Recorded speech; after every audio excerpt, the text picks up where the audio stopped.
சேப்பங்கிழங்கு எனக்கு பிடிக்கலன்னு சொல்கிறவங்களுக்கு இந்த மாதிரி ஒரு தடவை செஞ்சு கொடுத்து பாருங்கள். அடிக்கடி செய்ய சொல்லி கேட்பாங்க.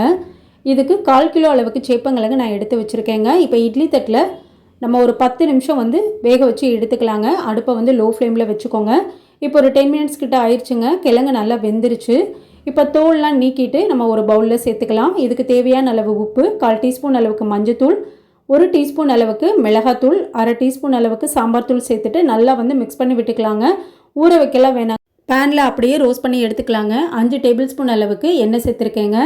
எண்ணெய் நல்லா சூடானதுக்கப்புறம் 1/4 டீஸ்பூன் அளவுக்கு கடுகு, உளுத்தம் பருப்பு, ஃப்ரெஷ்ஷான கருவேப்பிலை சேர்த்துட்டு நம்ம மிக்ஸ் பண்ணி வச்சுருக்க சேப்பங்கிழங்கையும் சேர்த்துக்கலாங்க. அடுப்பை லோ ஃப்ளேமில் வச்சுட்டு அப்பப்போ கிளறி விட்டுட்டே இருங்க. நல்லா சூப்பராக கிறிஸ்பியாக ரெடி ஆகிடுச்சு பாருங்கள் சேப்பங்கிழங்கு.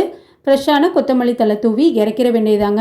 இந்த சேப்பங்கிழங்கு தயிர் சாதம், ரச சாதம், சாம்பார் சாதத்துக்கு சூப்பராக இருக்குங்க. ட்ரை பண்ணி பாருங்கள்.